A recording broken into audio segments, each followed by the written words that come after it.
My name's Lawrence Gipe. My latest series is the Russian drone paintings.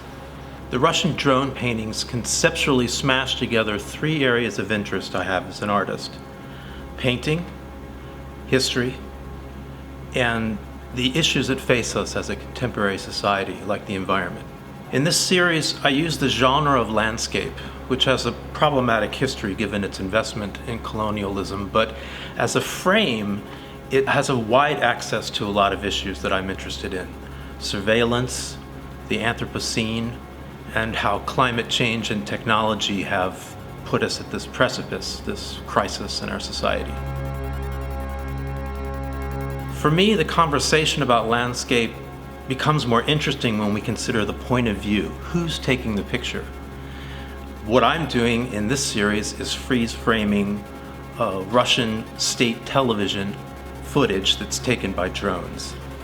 I searched three words: Russian drone footage, and stumbled on a disturbing nationalistic video made by Russia Works, which is part of state government television. It disturbed me how it aestheticized this senseless violence. Here, the drone footage is itself an exploit in technology and gives the viewer a look into the priorities of a totalitarian lens.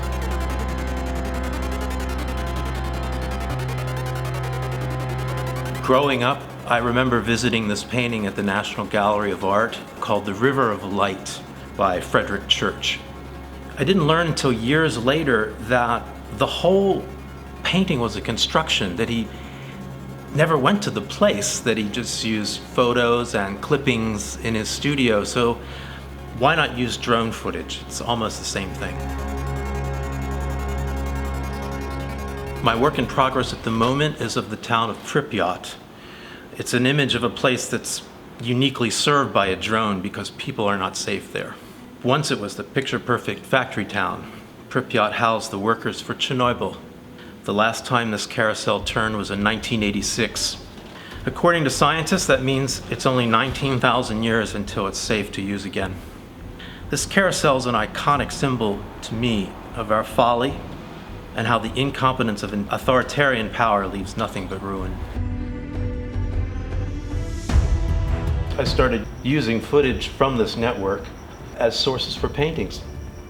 As someone who is interested in postmodernism, I don't design paintings. I use images from the past and I reframe them to give them a new meaning. In this case, I'm using drone footage from the Russians and reenacting it as 19th century landscape painting.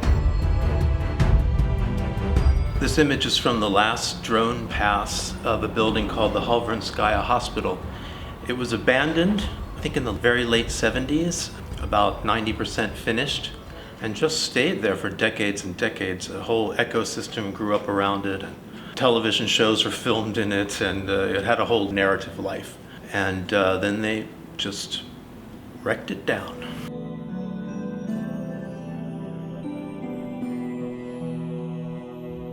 One of my interests is images of, I would call, extreme trauma on the Earth. And the Mir diamond mine behind me is the world's largest hole, and still is there a gaping wound in Siberia.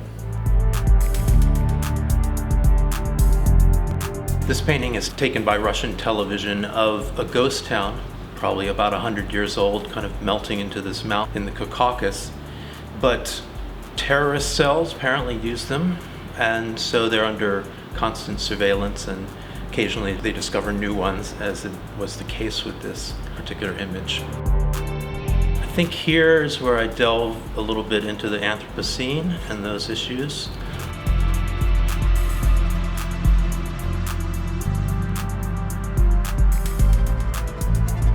The painting behind me is of Hong Kong from an image taken by a Russian drone in 2019.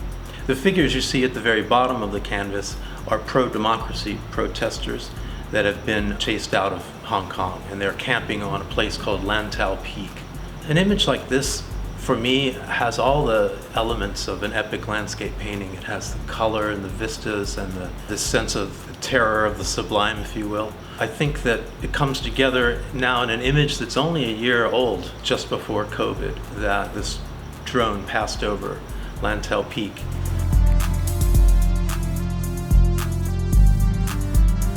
The style of this picture is more about staining. I left a lot of the raw canvas underneath, kind of showing through.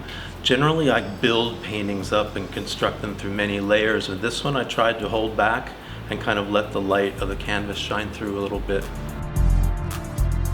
In terms of the Russian drone series, this painting, for me, contains a little more hope. It is, in fact, a commemorative painting of a moment that I want people to remember.